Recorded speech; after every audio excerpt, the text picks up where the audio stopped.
How many of you have read Isaiah 53 in the context of the Lord's Supper, either during the observance or in preparation for it? Anybody? Okay, so about half the class. Anybody else read it at all, ever? Okay, maybe a few nods, so that's good. All right, we're starting on common ground. So you have a little bit of experience with this text, maybe more than with some of the other prophetic passages we've looked at. So I'd like to just collect your ideas about what you want to talk about in this chapter. What in this chapter kind of has always puzzled you, or do you kind of wonder, what's this detail mean, or where is this fulfilled in the New Testament? Or I know that it's fulfilled in the New Testament, but I don't understand how it's a fulfillment of what happens here in Isaiah. So I'll start. This is the one that I have been thinking about, which is why is the same speaker whose preaching is not believed in verse 1, who has believed our message, why is that same speaker rejecting the servant in verses 3 through 4? Right? We ourselves esteemed him stricken. We hid our faith, or we did not esteem him. It's the same person. So why is that? So how should I summarize this? I guess I can just pose it as a question. And why that transition from from sort of being a preacher to one who is not believing. All right, what else?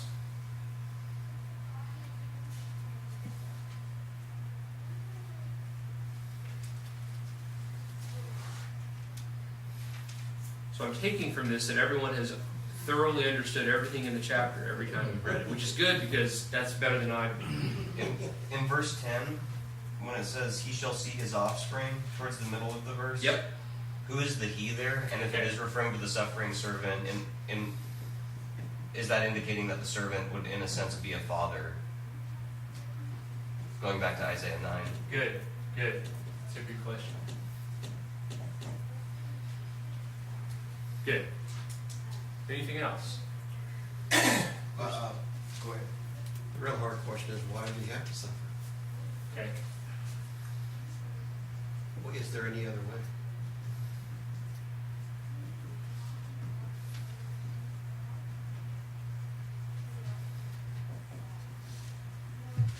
All right. 11. Now it's the ESV. Out of the anguish of his soul, you shall see. Satisfy that part there. What is he seeing? What is he see? He should. It says in the Dead Sea Scrolls of the Masoretic text that scroll says he shall see the light. Yeah.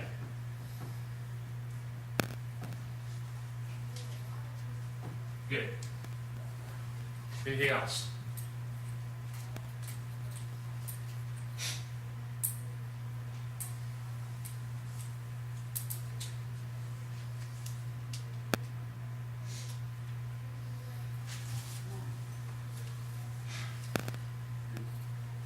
What is the portion being divided into 12?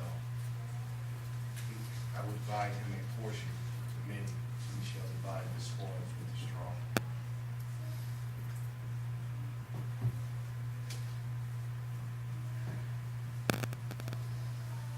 Okay.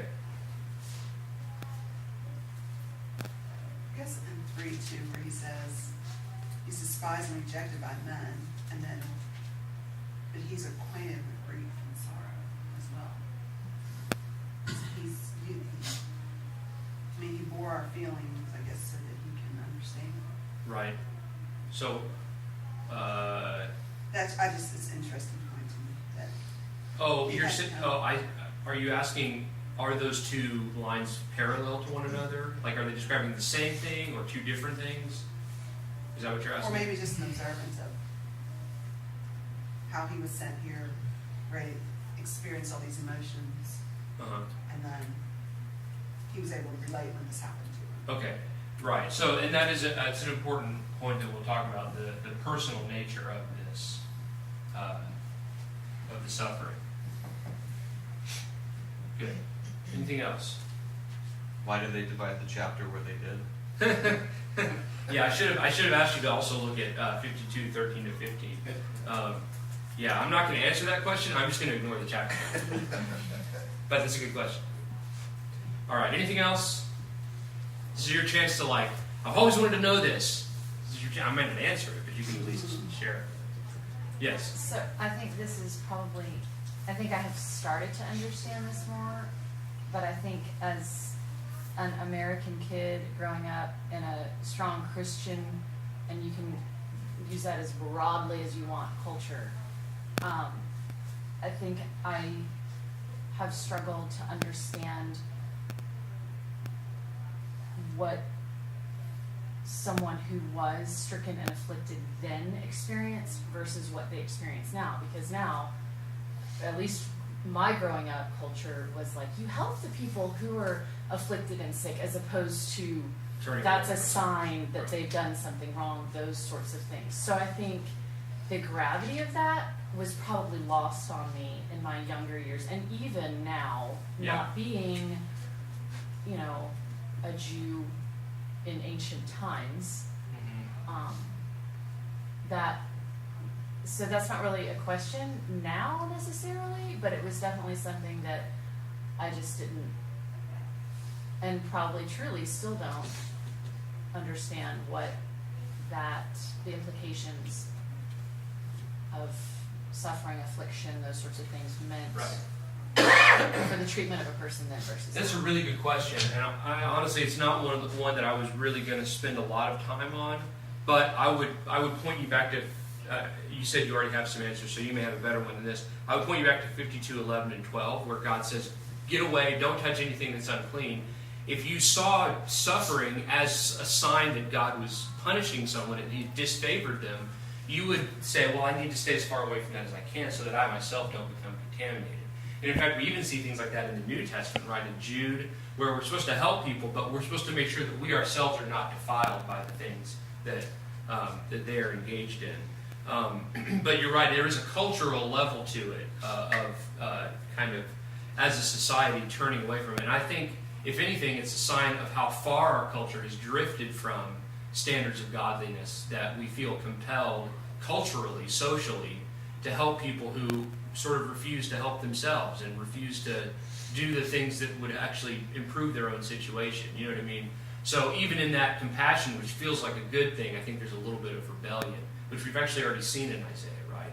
Of, I forget which king it is now, refusing to ask for a sign is kind of false humility, maybe something similar there. But that's a really good question.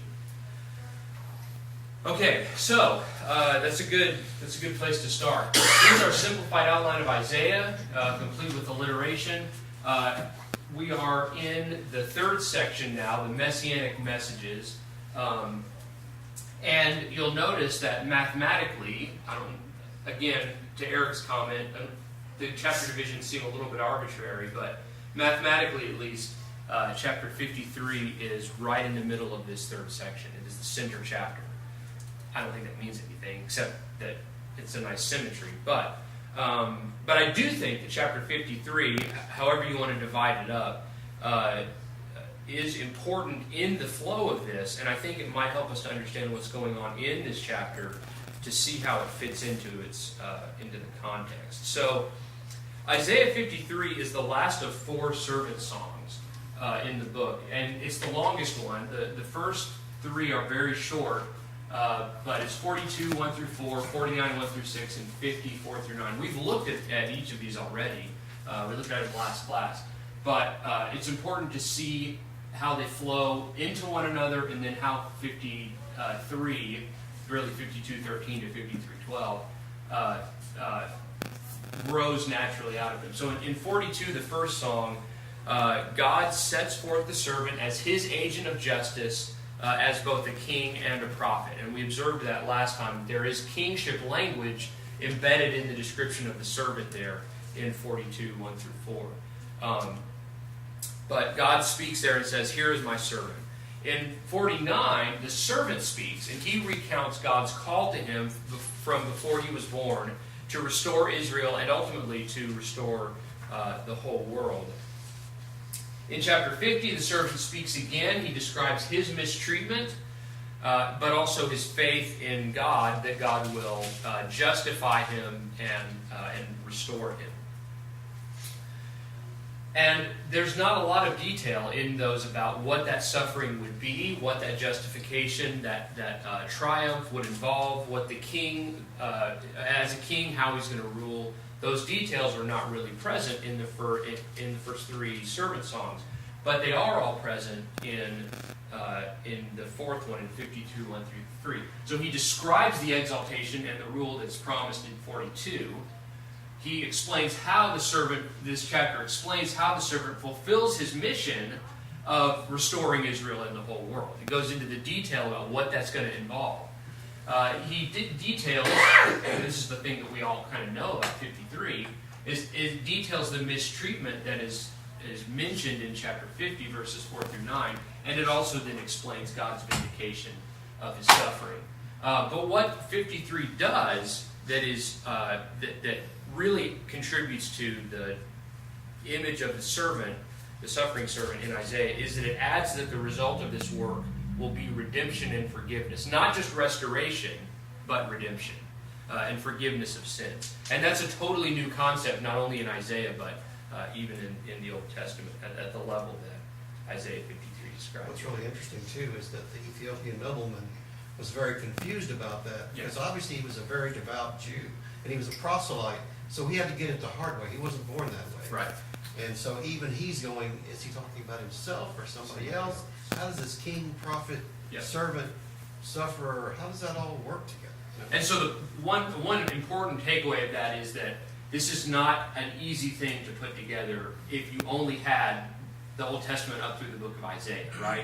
It's not the kind of thing you'd read and you go, oh, obviously it's going to be a guy named Jesus and he's going to die on a cross when the Romans are ruling the world. You know what I mean? Maybe if you had Daniel, you'd start to put some of those pieces together, but certainly not all of them.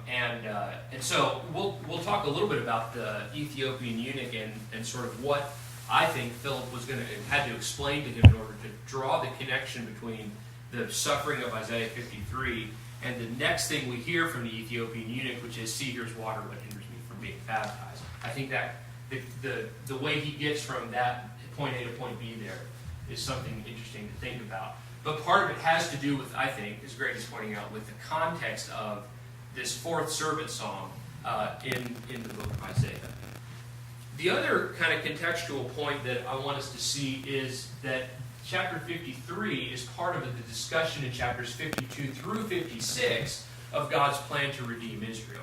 It doesn't exist in isolation. It's a part of a continuous flow of thought. It starts in 52 where God says, guess what? I'm going to redeem Israel and I'm going to protect them from their enemies. In chapter 53, God and Israel both speak and say the servant is the source of that redemption for Israel.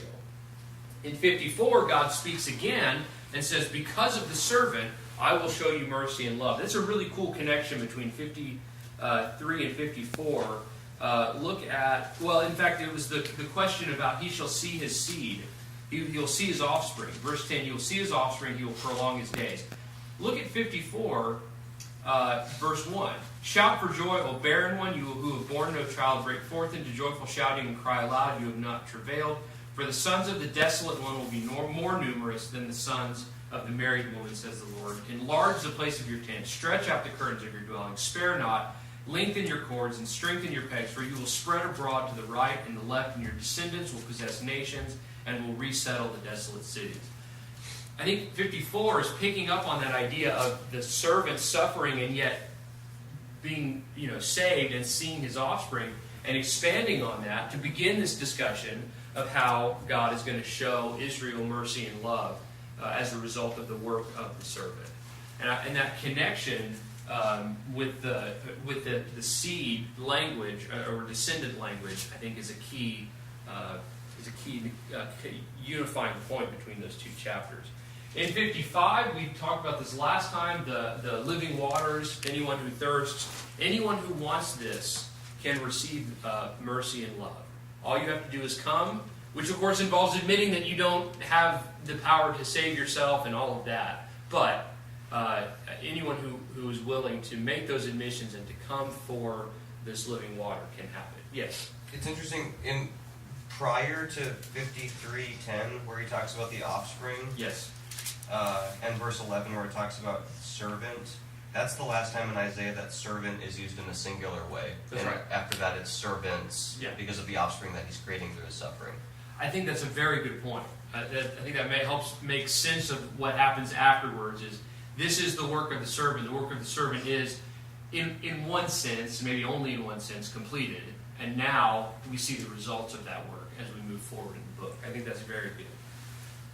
And so in 56, then, the end of this kind of section of the book, God says, if you will obey me, I will bless you immeasurably. And again, a connection he's picking up there on 55:7, which says, let the wicked forsake his way, the unrighteous man his thoughts, let him return to the Lord. Verse 50, or chapter 56, verse 1, thus says the Lord, preserve justice and do righteousness, for my salvation is about to come, and my righteousness is to be revealed. How blessed is the man who does this, and the Son of Man who takes hold of it. Not the Son of Man, just a person, descendant of Adam. And so, chapter 56 then is, if you obey me, I will bless you immeasurably. And so Isaiah 53 is the kind of the hinge point of this discussion. It is the reason why all of the blessings that are available beginning in chapter 54 are available, is because of the work of the servant. And it is the fulfillment of God's promise in 52 to restore and redeem Israel. So if you were going to try to answer one of the objectives, you might say something like, Isaiah 53 is the last of the 4 servant songs, and it fills in details hinted at by the others. And Isaiah 53 is the centerpiece of the discussion in chapters 52 to 56 of God's plan to redeem Israel. All right, so this is all just like introduction and background stuff. We've looked at the text a little bit, but we have one more introductory exercise. But any questions or comments about this high-level stuff so far? Okay, good. I'm trying to get through this stuff quickly so that we can get into the text and really discuss it and pick it apart. We noted these themes of Isaiah, and we saw how they are all sort of evident in Isaiah's call in chapter 6 in the throne room scene there. And we noted that all of these themes find their ultimate expression in Christ's person, life, and salvation. And so, in that kind of context, I think it would be useful to look for these themes in 52:13 to 53:12. So, we need to divide into 6 groups. How many people do we have? 3, 6, 9, 12, 15. Good, it's not divisible by 6. Excellent. It's okay, so you guys are married, so you can work together, theoretically. The 3 of you work together, Chester and you two. That's 2 in the back corner. Can you guys do that? And then the 2 elders and an evangelist, that's the loaded group. And then... Give them the hard one. Give him the hardest one. 1, 2, 3, 4. And then David and Lindsay, you guys are a group, and then the 3 of you, sorry you're in the line, but you guys are a group as well. All right, so I'll give the back group the hardest one. You guys take number 6, People's Exile and Return. Elder and Evangelist group, Exile and Return. Do 1, Grady's group do 2, you guys do 3, 4 up here in Chester's group, and 5 in the last group. The People's Inability to Hear the Word. All right? Assignment again is What- 1 Yes. I just want you to look for this you're assigned in theme Isaiah 53. in Isaiah 53. Just 53? We're looking for 52, 12 to 50, Jehovah's 52, people 13 to in 53, Isaiah 12. 53. Jihad? Yeah. Okay. You got 54?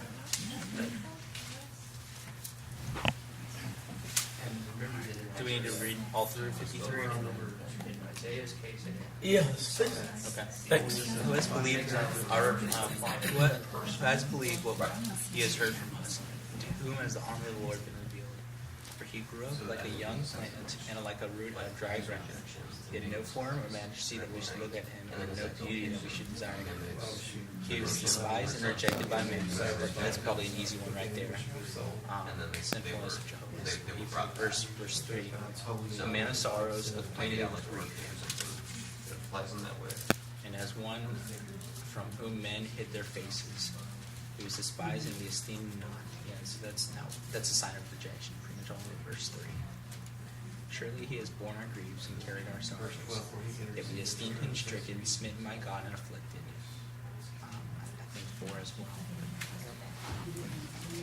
I think we might have gotten the easiest one. So far, so good. Verse 5. But he was pierced for our transgressions, and he was crushed for our iniquities. Upon him the chastisement that brought us peace. With his wounds we were healed.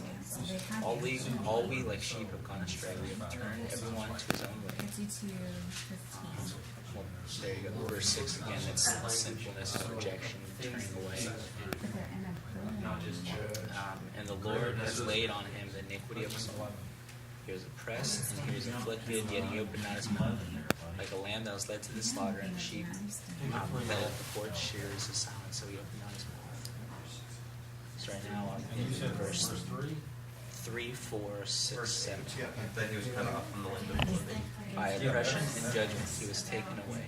As for his generation, he considered that he was cut off from the land of the living, stricken for the transgression of my people. Verse 8 as well, I guess. And they made his grave with the wicked, and with the rich man in his death. Although he had done no violence, and there was no deceit But in him. whenever they return, Yet it was the will of the Lord to when crush him. Cyrus gives the decree, He has put he him gives them. Okay, let's see what we come up with.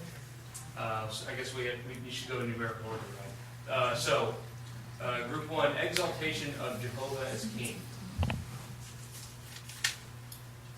What kind of kingship language or behaviors did you find in this chapter?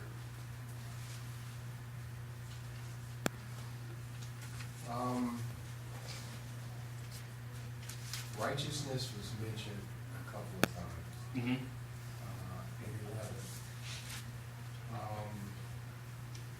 I didn't know, and I was hopefully trying to find judgment in this particular, those attributes. But that the kings, the existing kings, talks about them shutting their mouths because of him. Yep. That would suggest that he's higher Yes. than those. And in fact, in verse 13, the servant is exalted in a kingly way. He's high and lifted up and greatly exalted, right? And then there's all these other kings that are, by virtue of not having an answer for what he's done, they are subjecting themselves to him. And the other one is kingship behavior that I found was in verse 12, where God is dividing up the spoil, right? He allots the servant a portion with the great, and he maybe that he is the servant, maybe it's God, and I'm going to argue it doesn't really matter for this exercise. That's kingly behavior, dividing up the spoil after a battle. Oh, that's So, that's- yeah. So, But what's ironic is he gets the spoil after he's dead. that's right. Yeah. That's right.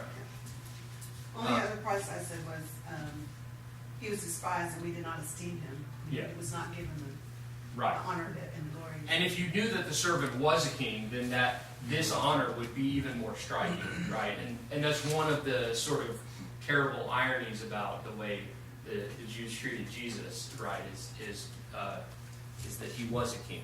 All right, good. Group 2, holiness as a defining characteristic of Jehovah. Which one's group 2? I forget. Is that you Down the guys? side here. Okay. Well, verse 6 talks about the iniquity of us all being laid upon him, so God's holiness could not abide iniquity, it had to be dealt with. Yep. Yeah. In verse 10, talks about gave himself as a guilt offering because there had to be an offering because of sin. Right. And then in 11 talks about he sees it, or sees the light as it's been said this morning, and he's satisfied. Good. That holiness has to be dealt with in some way. That's right. And in fact, it shows up earlier than that, and I'll explain why in just a minute. It shows up earlier in 52:15. He will sprinkle many nations. That's the sprinkling of purification that was part of the old law. So it shows up there as well as a preview of what Grady has just described towards the end of 53. Good. All right, group 3, universality of Jehovah's kingdom. Which is group 3? Is that you guys?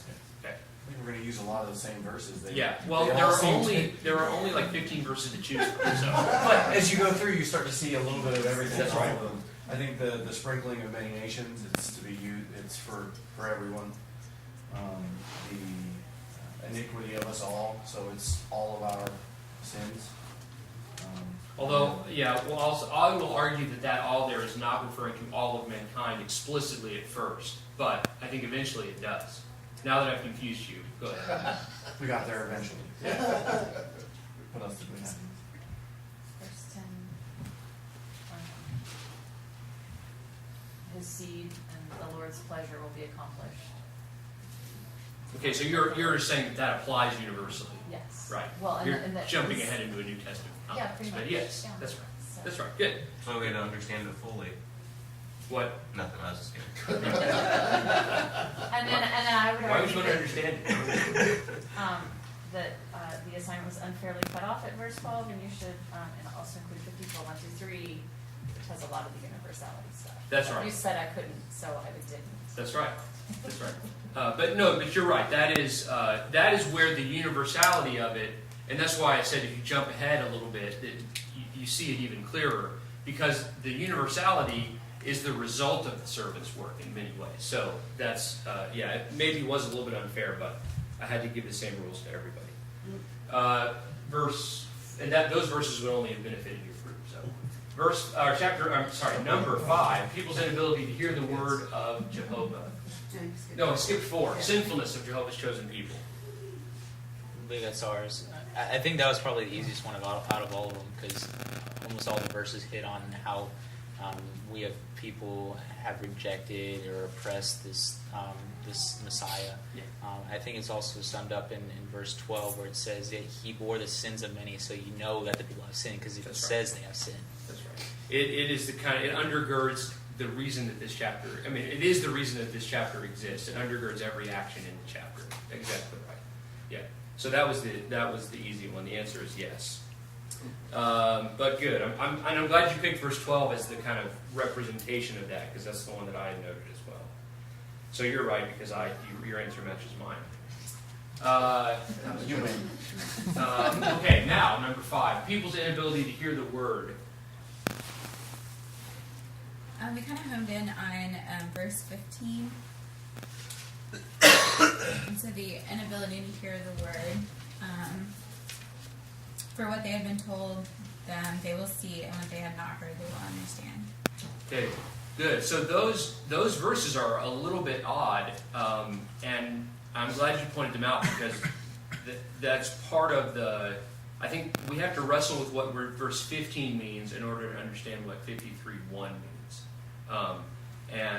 But in some ways, I would maybe also add 53:1 to your list, right? Who has believed our message? Again, not totally sure what that means, at least in the drama that I'm creating for this class. Right now, I'm not sure what it means. I'll be sure in about 3 minutes. But I think we have to figure that one out in the same context. So good. I think those 2 verses go together around this point about people's inability to hear the word. And then our all-star group, what did you find for the people's exile and return? And I went back there and gave him a hint, which is that in Isaiah, applied to both Isaiah himself and the servant, the exile and return are applied and discussed in very personal terms, not just in national terms. I gave them that as a clue. So he was despised and rejected, and people esteemed him smitten by God and afflicted. That all applies, in a sense, to the nation. Right. Because they were afflicted by God. In verse 8, he was cut off from the land of the living. The land. Right. And then even in verse, what was the other one? 11. At least that's what I don't know if that's what you were thinking. But I'm just going there to see the labor of his soul and be satisfied. Yeah. And even in that by the knowledge of his righteous servant, many shall be justified, many. And that means if they're justified now, formerly they were not justified. Right. In exile. And there's this return from captivity language in 10 through 12, right? Yeah, and then also in verse 12, the spoil. Yeah. When Cyrus gave the decree, he gave them the materials to build the temple. Yep. And the idea of seeing his offspring, prolonging his days, this is all, you're going to go back and you'll see your grandchildren in the land. How did we do? You got it. The only other one that I would add is 52:14. Partial credit. What you missed? Just as many were astonished at you, my people. there's some argument about what that verse means, but if you read it with the "my people," which is interpolated by the translators, as accurate, then he's basically saying just like the captivity is going to be terrible, so is the way that he will be mistreated. So there's possibly that parallel, if you read that as referring to Israel and not as directly addressed to the servant. Which was that? Well, you stopped us before we got there. Barry was about right on the edge. I believe it. About a quarter millimeter. 52:14. Just as many were astonished at you, and then some translations don't include anything else after that, but many interpolate "my people" because it seems to make sense, but there's an argument to be made that that line is addressed directly to the servant, and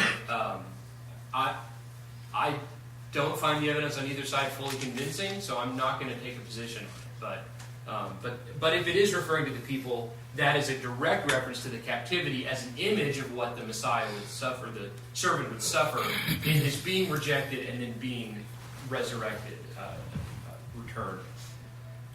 All right. So let's get into the text now. We talked about 52:13-15 last time, so I'm not going to spend a lot of time on it. But notice that in this section, God is speaking, and it forms a bookend with the end of chapter 53, where God speaks again. And I think that is intentional. You've got a bookend on this description where God speaks. And it serves as an introductory summary of chapter 53. This language of behold is very common in Isaiah. He also uses phrases like awake, awake, or hear this. And they indicate that an important message is beginning. You can look at 7, 13, and 14 and see actually two of those kind of listen to this phrases in the prophecy about the virgin birth. But it indicates that a new and important section is beginning. It emphasizes the effect of the servant's work on the nations. Verse 15, we've already talked about that. And it tells us in summary form that the servant will be exalted after he suffers to purify. That's the reference to sprinkling. And in doing so, he's going to astound the rulers. They won't have an answer for this. They won't know how to respond to it. In 49:7, there's similar language. The kings will arise, see and arise, princes will also bow down because of the Lord who is faithful, the Holy One of Israel who has chosen you. There, in the context of a return from captivity, we have a similar behavior on the part of the nations around them. Here, it seems to be applied directly to the work of the servant. The other thing that I would, we'll get into that I'm going to say that now. So in verse 15, we've already talked about how there's this language at the end of what had not been told them they will see, and what they had not heard they will understand. And I think the best way to understand what those lines mean is to look at 53:1, which is also a little bit confusing, because why does the person who is speaking in 53:1 saying, nobody believes me when I tell them this, later say, and I rejected the servant? It's the same person. It's the same pronoun. It's the first person plural. But it's not the royal we. It's not God speaking, because God speaks, and God, later in the chapter and before this, and God is referenced as an actor in this drama. The speakers are the recipients of the actions of the servant. Verse 4, our griefs he himself bore, our sorrows he carried. Right? So they are the recipients of it who rejected him, and yet in verse 1 they say, but nobody's listening to us.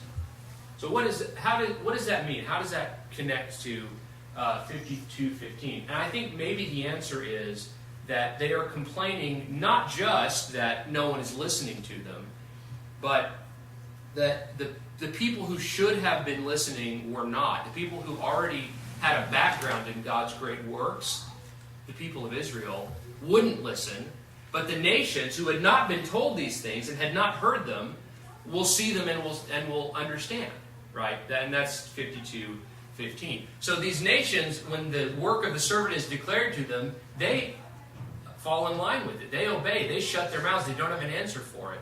But God's people, who had seen God's work all through history, who had had these promises revealed to them, they don't believe. And so the speaker of chapter 53 begins with, nobody believes us, and they should have. Even the Gentiles will believe this, and the Jews won't. It's a very similar thought to the kinds of laments that Paul expresses in Romans about the Jews not believing.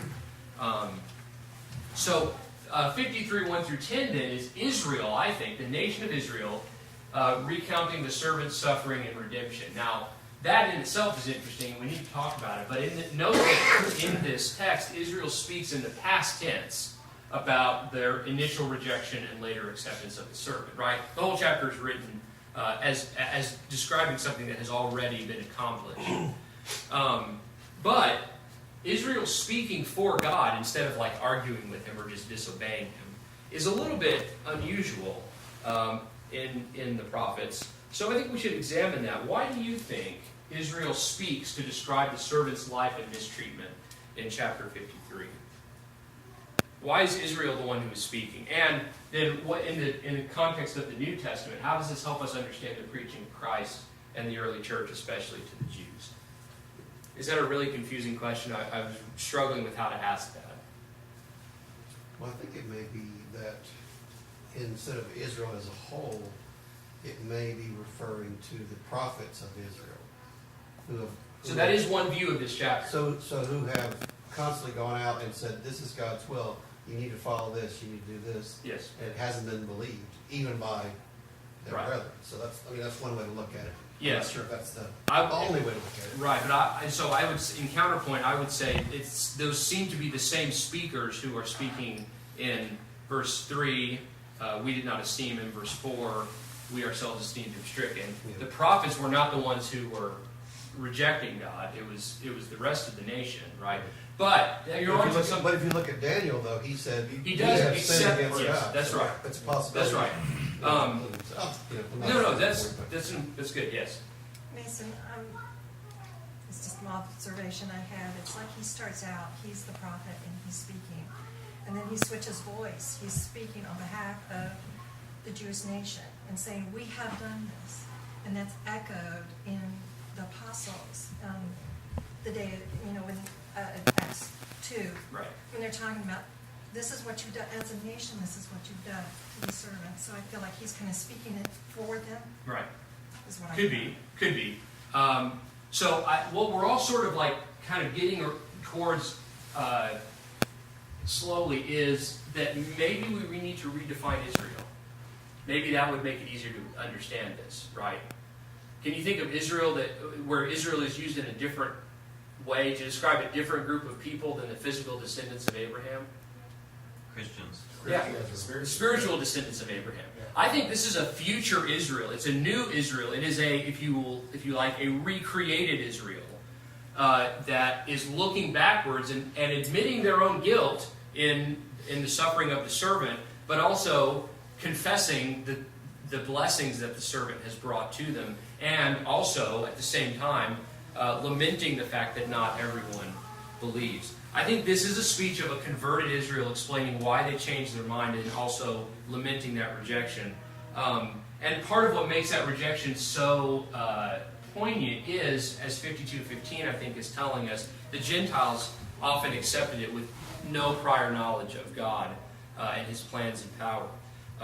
But the Jews who had seen the arm of the Lord revealed time after time rejected this ultimate revelation of God's power and love for his people. So the chapter then functions both as a prophecy of the servant's life, mission, and glory, but also as a witness against Israel for rejecting him. And I think significantly for the first century Jews, it's in the past tense. It describes the events as things that have already happened, showing how God had always been working to change Israel's mind about the servants, plural, but the servant in particular that they had rejected. And I think it's all intentional, and I think based on that there is not a shift in voice in speaker in the chapter. I think it is all this recreated Israel speaking from verse 1 all the way to verse 11. But I'm willing to hear arguments to the opposite, and I won't argue very long because it's a little bit above my head. So, what we have then in verses 1 through 10 is an expansion of the ideas that are summarized back in chapter 52. This unprepossessing physical appearance both in his life and during his suffering, and the servant who suffers in order to redeem and purify in verses 8 and 10. And this is really important, chapter 53 adds a key detail that we have not seen before in Isaiah, and that is that the servant is going to die. Even when you begin to read this chapter, it's not clear that the servant is going to die. He talks about, we esteemed him stricken, smitten of God, and afflicted, pierced and crushed and chastened, scourged. But you could survive all of those things. But when you get down to verses 7 through 9, a lamb that is led to the slaughter, he was cut off out of the land of the living, his grave was assigned with the rich, and I think we need to see that. We need to feel the surprise, the shock, that the servant has to die. And Grady asked, why? I don't know. I don't either. But he did. And I think we need to see 53 not just as assuming the servant will die, but as telling us for the first time that the servant is going to die. And think about the shock that must have caused for someone reading this to go, no, but he dies, and yet God blesses him. How does that work? How is that going to be resolved? It recolors kind of previous and future language about this crushing and scourging and chastening, and that's why we are not surprised to find that the servant dies when we get to the end of the chapters, because we read those other descriptions as kind of leading to death. You don't have to read them that way. I think we should try to read it as Israel would have, to be surprised and shocked and amazed and humbled by the fact that the servant dies to redeem his people.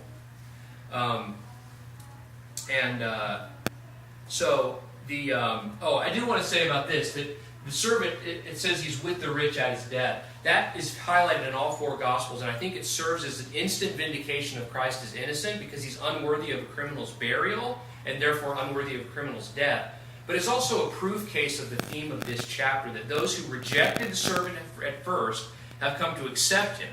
And that's fulfilled when verse 9 is fulfilled, when Joseph of Arimathea and Nicodemus, who had initially rejected Christ and were doubtful about him, are the rich men who bury him after he's died. So it fulfills it, but it also proves that the chapter, that the change of heart that the chapter also encapsulates can actually be fulfilled in people's lives.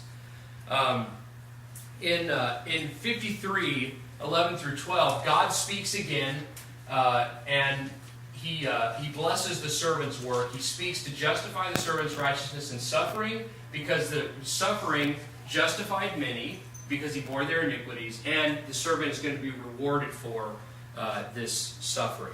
And then this is the most important point, and I apologize for having to rush through this, but in Isaiah 53, we have the introduction of a concept that for us is central to Christ's work, but up until Isaiah 53 had never been discussed in messianic prophetic terms. And that is the idea of substitutionary atonement. We just sort of take that for granted, right? There are only 3 places in the Old Testament that specifically talk about substitutionary atonement, and they are Exodus 12, the Passover, the blood on the doorposts, the Day of Atonement, the scapegoat that bears the sins of the people in Leviticus 16, and here in Isaiah 53. I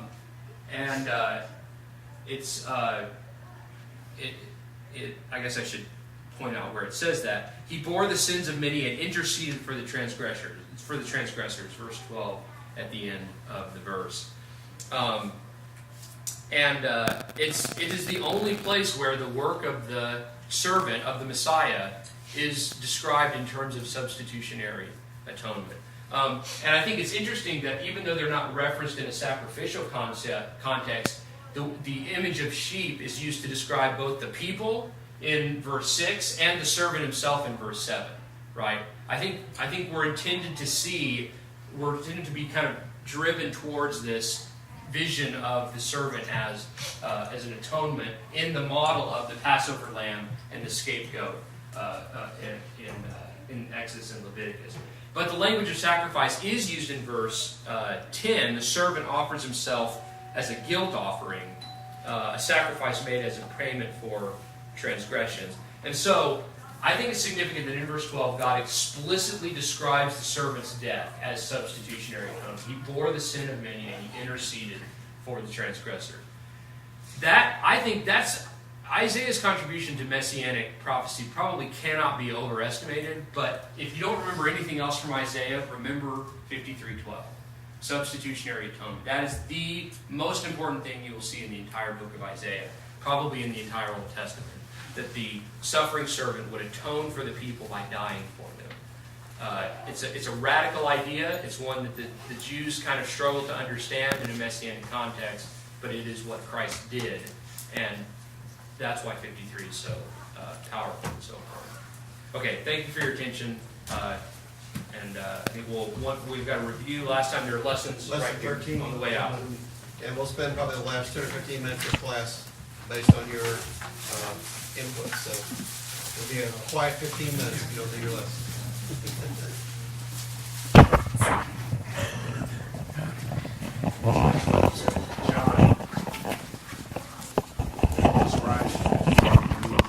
First, John the Baptist is right. Yeah, I mean, all kinds of things start to make sense. Yeah. So why does John take the trouble? Well, because that's part of the fulfillment of religion rich at his death. Yeah, and it's also a model. Hello, Chester. How you doing, brother? Where do you want to sit? You want to sit on the pulpit? You want to sit on the front chairs in the pulpit? People knowing where the tomb was. I wasn't even thinking what you were, which makes better sense. I was looking at other things about 22. that tomb was. Yeah, so that's in the, yes, that's in the future. Because I got the model.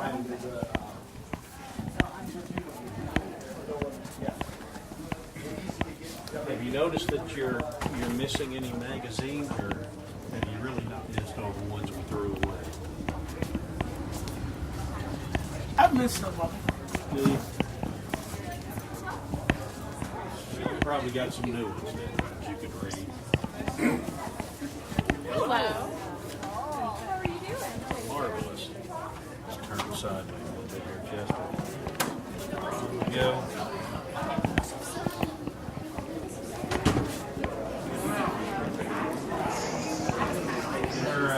Where do you want to sit today, Chester? Same place? I used to sit. Watch out for a door right here. Oh, sorry, Angela. Running through you. I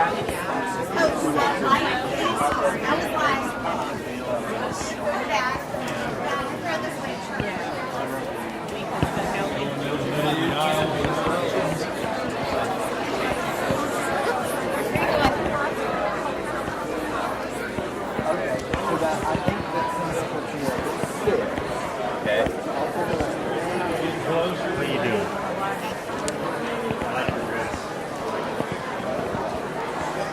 Alright, this is where all your books are. Curriculum through here. Now getting into the aisle. I don't know. Now right in front of your books.